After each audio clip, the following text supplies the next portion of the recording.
नमस्कार दोस्तों बात करेंगे आज की सबसे बड़ी महत्वपूर्ण 20 खबरों के बारे में, क्योंकि सारी की सारी खबरें बहुत ही महत्वपूर्ण हैं। क्योंकि आप सबको पता है अभी चुनाव आने वाले हैं, दूसरी तरफ महीने के अंतिम दिन यानी मंथ एंड है, तो इसको लेकर काफी बड़े बड़े फैसले देखने को मिल रहे हैं। साथ ही साथ में भारत बंद की भी खबर आ रही है। तो क्या चीजें हैं, सारी न्यूज आज कवर करते हैं। शुरू से लेकर अंत तक वीडियो को देखते रहिए। हाँ, इस वीडियो को लाइक जरूर कर दीजिएगा। चलिए बात करते हैं सबसे पहली बड़ी खबर की कि राकेश टिकैत ने 16 फरवरी को भारत बंद का किया ऐलान। बोले चुनाव के नाम पर जनता को बनाया जा रहा है बेवकूफ। जी हाँ, बीकेयू राष्ट्रीय प्रवक्ता राकेश टिकैत ने कहा है कि प्रधानमंत्री देश के नहीं बल्कि भाजपा के हैं। चुनाव के नाम पर जनता को बेवकूफ बनाया जा रहा है और राजस्थान के वादा खिलाफी को लेकर 14 मार्च को भी भारत बंद रखा जाएगा, जिसके लिए दिल्ली में धरना दिया जाएगा। चलिए बढ़ते हैं अगली खबर की तरफ। अगली खबर निकल कर आ रही है राम मंदिर प्राण प्रतिष्ठा के बाद एक्शन में आए सीएम योगी। अयोध्या से जुड़े 4 शहरों से अतिक्रमण हटाने के निर्देश। यहाँ आप सबको बता देना चाहते हैं, राम मंदिर प्राण प्रतिष्ठा के बाद सीएम आदित्य योगीनाथ अब एक्शन में आ चुके हैं। सीएम योगी ने अयोध्या में जितने भी शहरों में अतिक्रमण है उनको हटाने के निर्देश दे दिए हैं। यहाँ पे भी जिन लोगों ने भी अतिक्रमण कर रखा है उनके अतिक्रमणों को हटा दिया जाएगा, चाहे वो जहाँ पे भी उन्होंने कर रखा है। इन लोगों ने रेलवे स्टेशन या फिर हवाई अड्डे के आसपास में जहाँ पे भी अतिक्रमण कर रहा है उन सभी को हटा दिया जाएगा। चलिए बढ़ते हैं अगली खबर की तरफ। अगली खबर आ रही है, इन उपभोक्ताओं के काटे जाएंगे बिजली के कनेक्शन,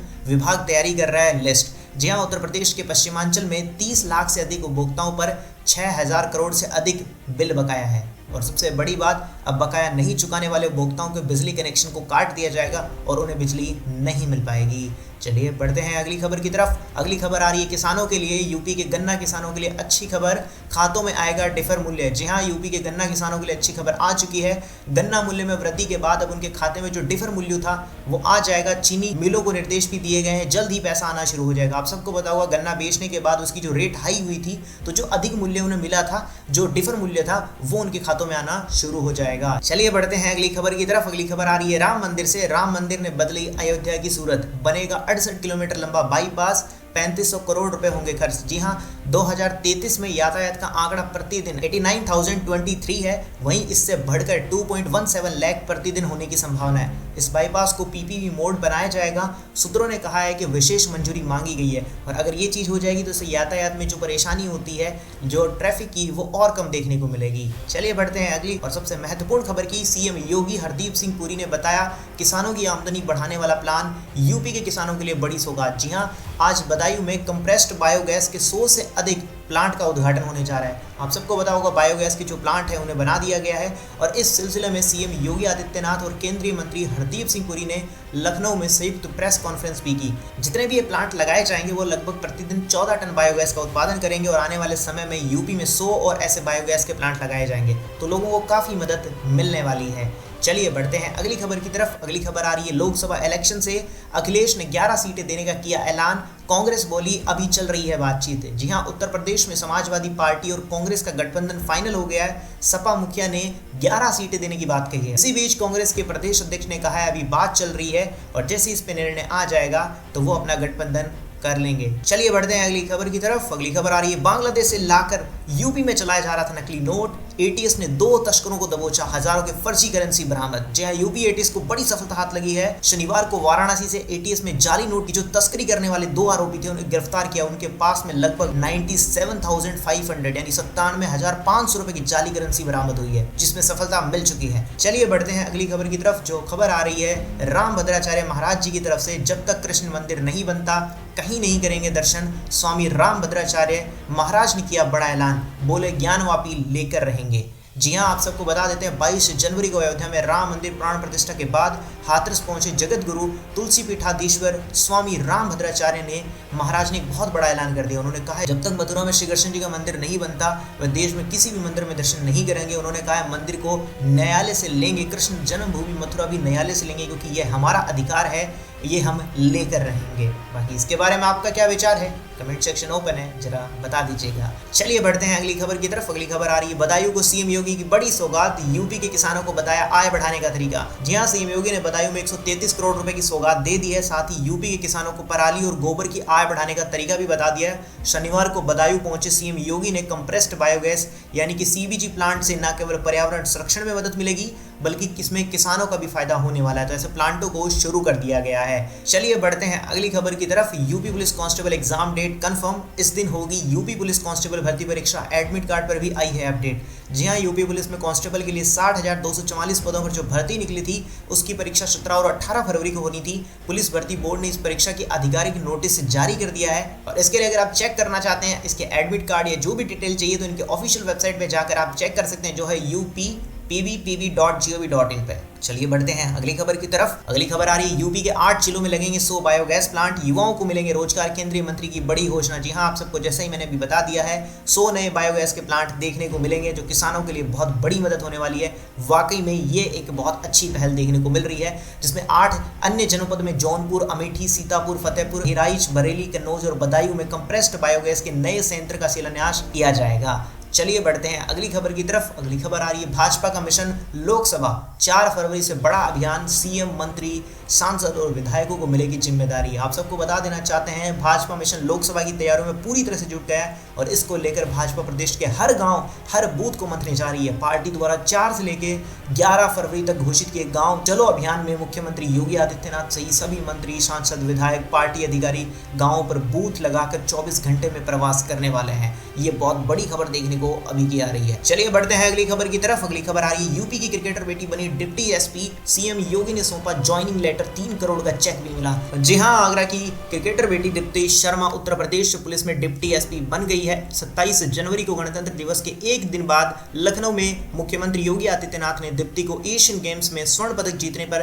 3 करोड़ की इनामी जो राशि है और डिप्टी एसपी का नियुक्ति पत्र सौंपा है। जी हाँ, खेल कोटे के तहत उत्तर प्रदेश शासन में डिप्टी एसपी का पद किसी भी खिलाड़ी को दिया जाने वाला सर्वोच्च पद है और इसके अलावा मुख्यमंत्री ने आगरा के कई अन्य खिलाड़ियों को भी पुरस्कृत किया है। चलिए बढ़ते हैं अगली खबर की तरफ। अगली खबर आ रही है, ज्ञानवापी मस्जिद को लेकर, ज्ञानवापी को हिंदुओं को सौंप दो। एएसआई की रिपोर्ट आने के बाद वीएचपी ने रखी है डिमांड। जी हां, विश्व हिंदू परिषद का कहना है कि भारतीय पुरातत्व सर्वेक्षण यानी कि एएसआई की जो रिपोर्ट में वहां मंदिर होने के साक्ष्य मिलने हैं और इसलिए अब ज्ञानवापी मस्जिद को हिंदू समुदाय को सौंप देना चाहिए। उनकी तरफ से ये चीज सामने आई है। चलिए बढ़ते हैं अगली खबर की तरफ। अगली खबर आ रही है, 31 जनवरी को विजय कुमार होंगे रिटायर, आनंद कुमार या प्रशांत कुमार को मिल सकता है यूपी के नए डीसीपी का प्रभार। जी हां, यूपी पुलिस के नए मुखिया डीसीपी के नामों पर कयासों का दौर तेज हो गया और मौजूदा कार्यवाहक डीजीपी विजय कुमार हैं वो 31 जनवरी को सेवानिवृत्त हो जाएंगे। चलिए बढ़ते हैं अगली खबर की तरफ। अगली खबर आ रही है, ज्ञानवापी ढांचा हिंदुओं को सौंपा जाए, विश्व हिंदू परिषद ने बोला है। जी हां, विश्व हिंदू परिषद ने बोला है कि वहां पर जब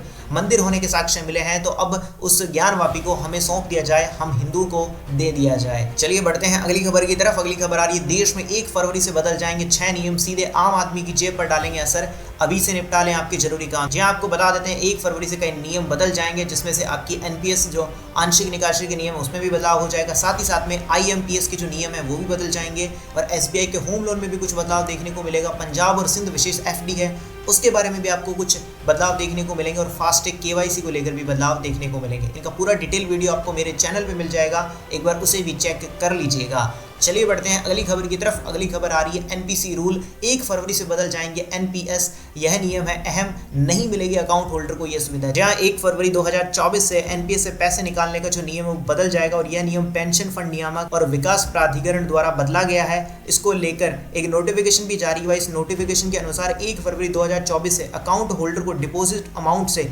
25% से ज़्यादा हिस्सा निकालने की अनुमति नहीं मिलने वाली। वर्तमान में ये नियम लागू नहीं था, लेकिन अगले महीने से ये नियम लागू हो जाएगा। चलिए बात करते हैं और बढ़ते हैं अगली खबर की तरफ। अगली खबर आ रही है, फ्रांस के राष्ट्रपति इमैनुएल मैक्रों ने दिल्ली के निजामुद्दीन दरगाह का किया दौरा। जी हां, फ्रांस के राष्ट्रपति मैक्रों ने दिल्ली पहुंचकर निजामुद्दीन दरगाह में रात 9:45 पहुंचे और वहां पर रुके और साथ ही साथ में इस दरगाह में प्रसिद्ध सूफी संत निजामुद्दीन औलिया और उनके शिष्य अमीर खुसरो की कब्र है, उसके संबंधित उन्होंने बातचीत भी की और वहां पर वो रुके। चलिए बढ़ते हैं अगली खबर की तरफ। अगली खबर आ रही है, पीएम किसान सम्मान निधि योजना से लेकर। जी हां, एमपी के किसानों के लिए एक बहुत बड़ा फायदा दिख रहा है, जो कि अंतरिम बजट में हो सकता है कि उन्हें जो पीएम किसान सम्मान निधि की जो राशि है उसमें 3000 आपको बढ़ोतरी मिल सकती है। ये तो बजट आने पे ही पता चलेगा। चलिए बढ़ते हैं अगली खबर की तरफ। अगली खबर आ रही है, बिहार के पॉलिटिक्स के बारे में। नीतीश कुमार के इस्तीफे के समय पर बड़ी खबर आई सामने, ब्रेकिंग न्यूज, बिहार की राजनीति में पूरा का पूरा उलटफेर दिख रहा है। और इससे पहले भी भविष्यवाणी की अगर बात करें जिसमें जीतन राम मांझी ने की थी, उन्होंने कहा था कि ये खेल हो गए। इस बयान के बाद कयास लगाने शुरू हो गए हैं। वहीं बदलते बिहार की समीकरण को लेकर जीतन राम मांझी ने शुक्रवार को एक बयान दिया था। उन्होंने कहा था कि हम हमेशा से कहते रहे हैं कि जनवरी 20 से 30 तक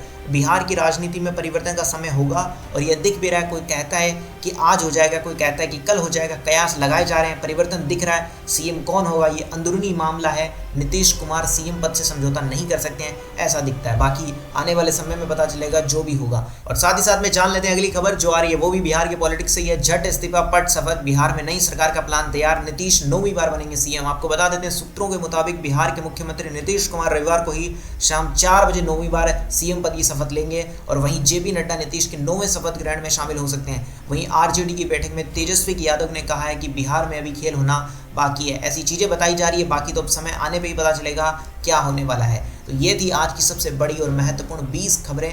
कैसी लगी आपको सारी की सारी खबरें, मुझे कमेंट्स में अपना विचार जरूर दीजिएगा। बहुत ही महत्वपूर्ण खबरें हैं। ऐसी सारी खबरों को जानते रहने के लिए इस वीडियो को एक लाइक जरूर कर दीजिएगा। चैनल को सब्सक्राइब नहीं किया तो सब्सक्राइब कर घंटी के निशान पर दबाने के बाद ऑल पे सेलेक्ट कर लीजिएगा। मैं मिलूंगा अगली वीडियो में, तब तक के लिए जय श्री राम, जय हिंद, वंदे मातरम।